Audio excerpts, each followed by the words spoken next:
नमस्कार दोस्तों, स्वागत है आपका अंजू एग्जाम अकेडमी में। अगर आप UP TGT, PGT, GIC, BPSC, TRE 4, KBS, NBS या किसी अन्य टीचिंग एग्जाम की तैयारी कर रहे हैं तो आज की क्लास आपके लिए बेहद महत्वपूर्ण है। आज हम लोग करने वाले हैं मैक्रो इकोनॉमिक्स के टॉप 30 मोस्ट एक्सपेक्टेड एमसीक्यू, जो पिछले वर्षों के प्रश्नों और नवीनतम पैटर्न पर आधारित है। और आज का टॉपिक है मुद्रा एंड बैंक। इससे जितने भी बनने वाले कॉन्सेप्ट हैं उनको हम लोग क्लियर करेंगे। यदि आप इसका पीडीएफ प्राप्त करना चाह रहे हैं तो मेरे Telegram channel Anju exam academy को ज्वाइन करिए। और बिना समय गवाए हम लोग अपने मेन टॉपिक पे चलते हैं। आज का रहा ये पहला प्रश्न, देखिए और बताइए। निम्नलिखित कथनों पर विचार करना है, बताइए। कथन एक है मुद्रा का मुख्य कार्य विनिमय का माध्यम होना चाहिए। कथन दूसरा बोल रहा है वस्तु विनिमय प्रणाली में दोहरी इच्छाओं का सहयोग होना आवश्यक है। ऑप्शन ए है केवल एक कथन है, ऑप्शन 2 है दोनों सही है, केवल दोनों सही है, और ऑप्शन डी है दोनों गलत है। बताइए कौन सा उत्तर सही होगा। तो देखिए, मुद्रा का कार्य होता है विनिमय का माध्यम होना, ये सही है। वस्तु विनिमय प्रणाली में दोहरी इच्छाओं का संयोग, ये भी सही है। तो दोनों सही है, ऑप्शन सी सही होगा, ऑप्शन सी सही होगा। मुद्रा का सबसे महत्वपूर्ण कार्य विनिमय का माध्यम होना, और वस्तु विनिमय प्रणाली में लेन देन तभी संभव होता था जब दोनों पक्ष एक दूसरे की वस्तु चाहते हो, जिसे दोहरी इच्छाओं का संयोग कहा जाता है। मुद्रा इस समस्या को समाप्त करती है। प्रश्न नंबर 2 है यदि किसी अर्थव्यवस्था में मुद्रा विनिमय के माध्यम के रूप में स्वीकार नहीं की जाती तो सबसे पहले कौन सी समस्या उत्पन्न होगी। यदि किसी अर्थव्यवस्था में मुद्रा विनिमय के माध्यम के रूप में स्वीकार नहीं की जाती तो सबसे पहले कौन सी समस्या उत्पन्न होगी। ऑप्शन ए है पूंजी निर्माण में वृद्धि, ऑप्शन बी है दोहरी इच्छाओं के संयोग की समस्या, ऑप्शन सी है राष्ट्रीय आय में वृद्धि, ऑप्शन डी है बैंकिंग प्रणाली का विस्तार। कौन सा सही होगा। तो ऑप्शन सी सही होगा।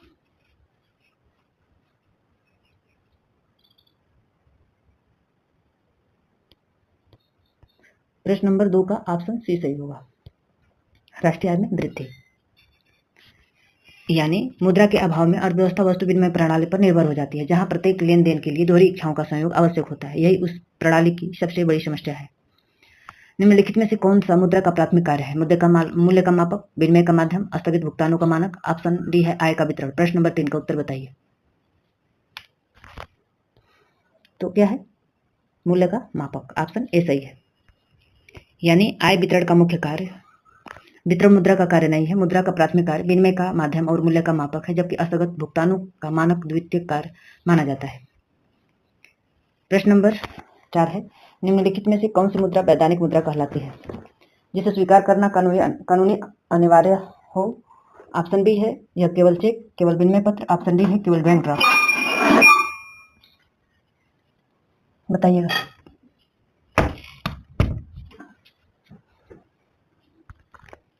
कौन सा सही होगा।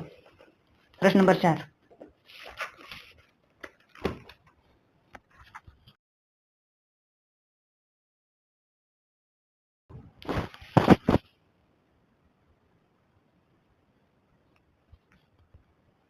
कौन सा सही होगा, जिसमें स्वीकार करना कानूनी अनिवार्य है। ऑप्शन ए सही होगा।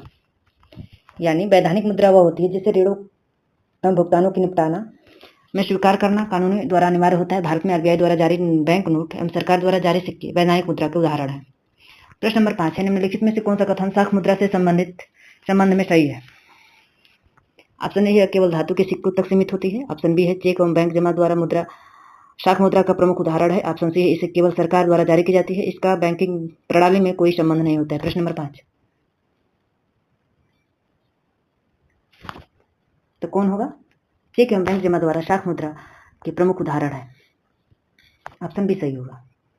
शाख मुद्रा का निर्माण बैंकिंग प्रणाली द्वारा किया जाता है। चेक, मांग जमा आदि इसके प्रमुख उदाहरण हैं। आधुनिक अर्थव्यवस्था में लेन देन को सरल एवं सुरक्षित बनाती है।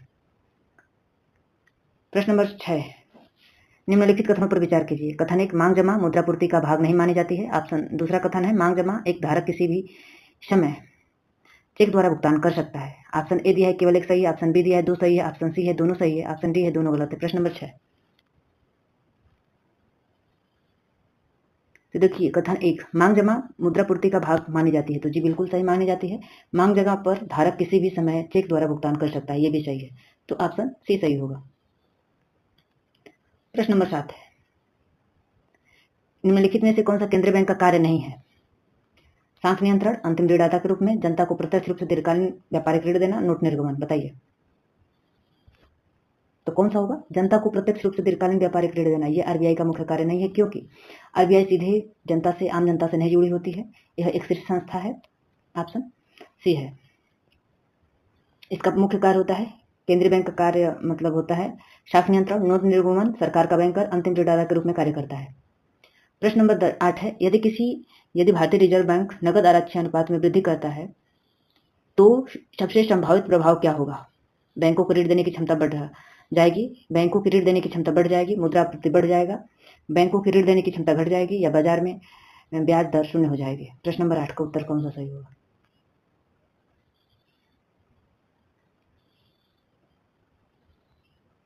क्या होगा? बैंकों की ऋण देने की क्षमता घट जाएगी। ऑप्शन सी सही होगा। सीआरआर बढ़ने पर वाणिज्यिक बैंकों को आरबीआई के पास अधिक नगद रखना पड़ता है, इससे उनके पास ऋण देने के लिए धन कम बचता है, परिणाम स्वरूप साख सृजन मुद्रापूर्ति में कमी आती है। प्रश्न नंबर 9 है, खुली बाजार परिचालन OMO का मुख्य उद्देश्य क्या होता है? विदेशी व्यापार को बढ़ावा देना, मुद्रापूर्ति एवं साख नियंत्रण करना, आयकर संग्रह करना, विदेशी विनिमय दर निर्धारित करना। बताइए। प्रश्न नंबर 9 तो क्या होता है? मुद्रापूर्ति एवं साख नियंत्रण करना। ऑप्शन बी सही होगा। खुली बाजार परिचालन के अंतर्गत आरबीआई सरकारी प्रतिभूतियों की खरीद एवं बिक्री करता है। प्रतिभूतियां खरीदने पर बाजार में मुद्रा बढ़ती है और बेचने पर मुद्रा घटती है। प्रश्न नंबर 10 है, यदि केंद्रीय बैंक सरकारी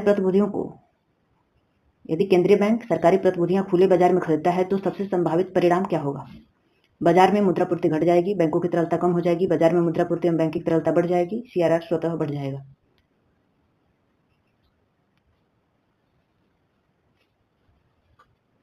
क्या होगा? प्रश्न नंबर 10 तो क्या होगा? बाजार में मुद्रापूर्ति एवं बैंकिंग तरलता बढ़ जाएगी। ऑप्शन सी सही होगा। जब आरबीआई सरकारी प्रतिभूतियां खरीदता है तो वह बैंकिंग प्रणाली एवं जनता को भुगतान करता है, इससे बाजार में नकदी बढ़ती है और बैंकों की तरलता बढ़ती है तथा ऋण देने की क्षमता में भी वृद्धि होती है। प्रश्न नंबर 10 निम्नलिखित कथनों पर विचार कीजिए। कथन 1, बैंक साख का सृजन मुख्यतः मांग जमा के आधार पर करती है। कथन 2 है, प्रत्येक जमा राशि का 100% भाग बैंक ऋण के रूप में दे सकता है। केवल एक सही है, केवल 2 सही है, दोनों सही है, और ऑप्शन डी है दोनों गलत है। प्रश्न नंबर 11 क्या होगा? केवल एक कथन सही है, बैंक साख का सृजन मुख्यतः मांग जमा के आधार पर करती है और प्रत्येक जमा का राशि 100% ऋण के रूप में दे दिया जाता है, ये गलत है। कुछ भाग बैंक अपने पास रखता है सिक्योरिटी के रूप में। बैंक मांग जमाओं के आधार पर स्टॉक का सृजन करते हैं, लेकिन वे पूरी जमा राशि ऋण के रूप में नहीं दे सकते, क्योंकि उन्हें सीआरआर और अन्य वैधानिक आवश्यकताओं के अनुसार कुछ राशि आरक्षित रखनी होती है। प्रश्न नंबर 12 यदि भारतीय रिजर्व बैंक दर में वृद्धि करता है तो उसका संभावित प्रभाव क्या होगा? ऋण सस्ता हो जाएगा, साख सृजन बढ़ जाएगा, ऋण महंगा हो जाएगा, साख सृजन घटेगा, मुद्रापूर्ति पर कोई प्रभाव नहीं पड़ेगा। प्रश्न नंबर 12 तो क्या होगा? ऋण महंगा हो जाएगा और साख सृजन घटेगा। ऑप्शन सी सही होगा। बैंक दर बढ़ने से वाणिज्यिक बैंकों के लिए आरबीआई को उधार लेना महंगा हो जाता है और परिणाम स्वरूप बैंक ऋण महंगे करते हैं और साख सृजन में कमी आती है। प्रश्न नंबर 13 निम्नलिखित में से कौन सा गुण केवल केंद्रीय बैंक का है, वाणिज्यिक बैंक का नहीं? ऑप्शन देखिए, जनता से जमा स्वीकार करना, ऋण प्रदान करना, नोट का निर्गमन का अधिकार, चालू खाता खुलना। बताइए। प्रश्न नंबर 13 का उत्तर कौन सा सही होगा? तो नोट निर्गमन का एक अधिकार। ऑप्शन सी सही होगा। नोट जारी करने का एक अधिकार केवल केंद्रीय बैंक के पास होता है, जनता से जमा स्वीकार करने और ऋण देना वाणिज्यिक बैंकों का कार्य होता है। प्रश्न नंबर 14 है, निम्नलिखित में से कौन सा साख नियंत्रण का मात्रात्मक उपकरण है? नैतिक अनुरोध, चयनात्मक साख नियंत्रण, बैंक दर नीति, प्रत्यक्ष कार्यवाही। प्रश्न नंबर 14 क्या होगा? बैंक दर नीति। ऑप्शन सी सही होगा। यानी बैंक दर नीति सीआरआर, एसएलआर खुली बाजार परिचालन मात्रात्मक साख नियंत्रण के उपकरण है। नैतिक अनुरोध, प्रत्यक्ष कार्यवाही और चयनात्मक साख नियंत्रण गुणात्मक उपकरण है। प्रश्न नंबर 15 यदि अर्थव्यवस्था में मुद्रास्फीति की स्थिति हो तो केंद्रीय बैंक सामान्यतः कौन सी नीति अपनाएगा? विस्तारवादी मुद्रा नीति, संकुचनकारी मौद्रिक नीति, करों में भारी कमी, सरकारी व्यय में अत्यधिक वृद्धि। प्रश्न नंबर 15 तो क्या करेगा? संकुचनकारी मुद्रा नीति अपनाएगा। मुद्रास्फीति की स्थिति में केंद्रीय बैंक संकुचनकारी मौद्रिक नीति अपनाता है। इसके अंतर्गत बैंक दर, सीआरआर आदि बढ़ाकर खुले बाजार की प्रतिभूतियां बेचकर मुद्रापूर्ति एवं साख नियंत्रण करता है। प्रश्न नंबर 16 कथनों पर विचार करना है। कथन 1 है, वाणिज्यिक बैंक साख सृजन करते हैं। कथन 2 है, केंद्रीय बैंक भी जनता का मांग जमा स्वीकार करता है। ऑप्शन ए है दोनों एक सही है, 2 सही है, दोनों सही है, दोनों गलत है। बताइए कौन सा सही होगा? तो वाणिज्यिक बैंक स्टॉक का सृजन करता है, जी बिल्कुल करता है। केंद्रीय बैंक जनता से मांग जमा को स्वीकार करता है, जी बिल्कुल नहीं, केवल एक सही है, ऑप्शन ए सही होगा। प्रश्न नंबर 16 का ए। वाणिज्यिक बैंक स्टॉक सृजन करते हैं, जबकि केंद्रीय बैंक सामान्य जनता से मांग जमा स्वीकार नहीं करते। वह मुख्यतः सरकारों एवं वाणिज्यिक बैंकों का बैंक होता है। प्रश्न नंबर 17। यदि भारतीय रिजर्व बैंक वैधानिक तरलता अनुपात SLR में वृद्धि करता है तो उससे संभावित प्रभाव क्या होगा? बैंकों की ऋण देने की क्षमता बढ़ जाएगी, स्टॉक सृजन में वृद्धि होगी, बैंकों की ऋण देने की क्षमता घट जाएगी, मुद्रापूर्ति पर कोई प्रभाव नहीं पड़ेगा। प्रश्न नंबर 17। तो क्या होगा? बैंकों की ऋण देने की क्षमता घट जाएगी, ऑप्शन सी सही होगा। यानी SLR बढ़ने से बैंकों को अपने जमा का अधिक भाग तरल संपत्ति में रखना पड़ता है, इससे ऋण देने योग्य धन कम हो जाता है और स्टॉक सृजन घट जाता है। स्टॉक सृजन का मतलब लोन देने की क्षमता। प्रश्न नंबर 18। निम्नलिखित में से कौन सा केंद्रीय बैंक गुणात्मक साख नियंत्रण का उपकरण है? खुले बाजार की प्रक्रियाएं, नगद आरक्षी अनुपात, बैंक दर नीति, नैतिक अनुरोध। प्रश्न नंबर 18। तो क्या होगा? नैतिक अनुरोध, ऑप्शन डी सही होगा। नैतिक अनुरोध केंद्रीय बैंक का गुणात्मक साख नियंत्रण उपकरण है। इसके माध्यम से केंद्रीय बैंक वाणिज्यिक बैंकों का आवश्यक दिशा निर्देश देता है। प्रश्न नंबर 19। सही सुमेल लिखिए। बैंक दर नीति गुणात्मक साख नियंत्रण है, खुला बाजार परिचालन सरकारी प्रतिभूतियों का क्रय विक्रय है, CRR चयनात्मक साख नियंत्रण है, नैतिक अनुरोध मात्रात्मक साख नियंत्रण है। बताइए प्रश्न नंबर 19 सही सुमेल कौन सा है? कौन सा है? खुला बाजार परिचालन सरकारी प्रतिभूतियों का क्रय विक्रय, ऑप्शन बी सही होगा। यानी खुला बाजार परिचालन में केंद्रीय बैंक सरकारी प्रतिभूतियों की खरीद एवं बिक्री करता है। बैंक दर CRR OMO मात्रात्मक उपकरण, जबकि नैतिक अनुरोध गुणात्मक उपकरण है। प्रश्न नंबर 20। यदि केंद्रीय बैंक अर्थव्यवस्था में मुद्रापूर्ति बढ़ाना चाहता है तो निम्नलिखित में से कौन सा कदम सबसे उपयुक्त होगा? CRR में वृद्धि करना, SLR में वृद्धि करना, सरकारी प्रतिभूतियों की खरीद करना, बैंक दर में वृद्धि करना। प्रश्न नंबर 20। तो क्या होगा? सरकारी प्रतिभूतियों की खरीद करना, ऑप्शन सी सही होगा। सरकारी प्रतिभूतियों की खरीद से केंद्रीय बैंक बाजार की नकदी का प्रभाव बढ़ाता है। इससे बैंकों की तरलता बढ़ती है, ऋण देने की क्षमता बढ़ती है और मुद्रापूर्ति में वृद्धि होती है। प्रश्न नंबर 21। निम्नलिखित में से कथनों पर विचार कीजिए। कथन 1, कथन 2। कथन 1 है मुद्रा गुणक नगद आरक्षी अनुपात के व्युत्क्रमानुपाती होता है। कथन दूसरा दिया है CRR में वृद्धि होने से मुद्रा गुणक बढ़ जाएगा, ऑप्शन इधर है। कथन 1 सही है, कथन 2 सही है, दोनों सही है, दोनों गलत है। प्रश्न नंबर 21। तो देखिए ये सही है लेकिन ये वाला गलत है, ऑप्शन ए सही होगा।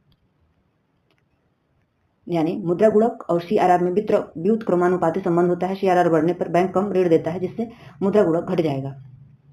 प्रश्न नंबर 22। यदि अर्थव्यवस्था में मंदी हो और केंद्रीय बैंक विस्तारवादी मौद्रिक नीति अपनाए तो निम्नलिखित में से कौन सी कदम सबसे उपयुक्त होगा? बैंक दर में वृद्धि करेगा, CRR में वृद्धि करेगा, सरकारी प्रतिभूतियों को खरीद करता है, SLR में वृद्धि करेगा। प्रश्न नंबर 22। तो क्या करेगा? सरकारी प्रतिभूतियों की खरीद करना, ऑप्शन सी सही होगा। मंदी के समय केंद्रीय बैंक बाजार की नकदी बढ़ाने के लिए सरकारी प्रतिभूतियों खरीदता है। इससे ऋण उपलब्धता बढ़ती है और निवेश को प्रोत्साहन मिलता है तथा आर्थिक गतिविधियों में वृद्धि होती है।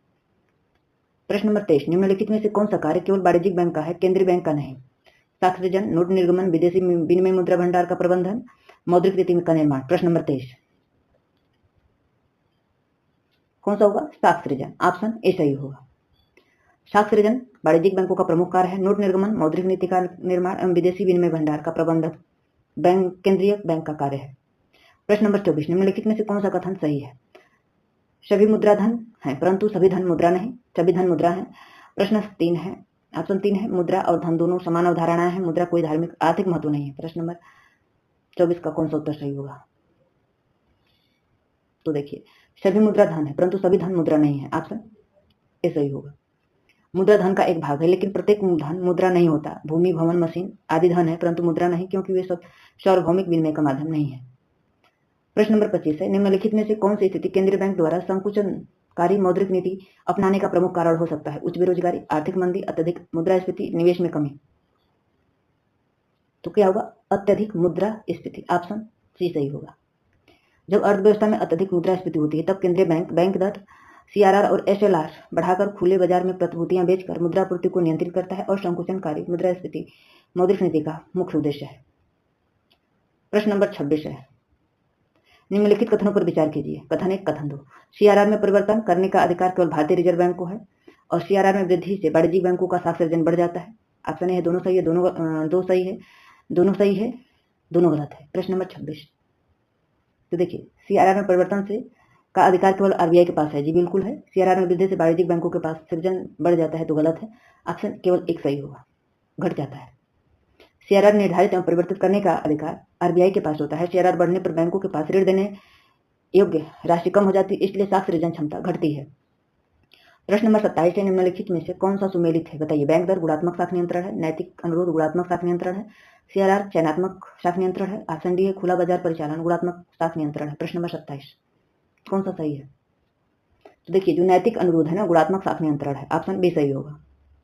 नैतिक अनुरोध गुणात्मक साख नियंत्रण का उपकरण है। बैंक दर CRR और खुली बाजार परिचालन मात्रात्मक साख नियंत्रण का उपकरण है।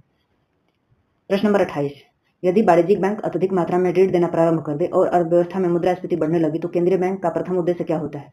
शाखा विस्तार करना, मुद्रापूर्ति को नियंत्रित करना, निर्यात बढ़ाना, प्रत्यक्ष करों में कमी करना। प्रश्न नंबर 28 तो क्या होगा? मुद्रापूर्ति को नियंत्रित करना, ऑप्शन बी सही होगा।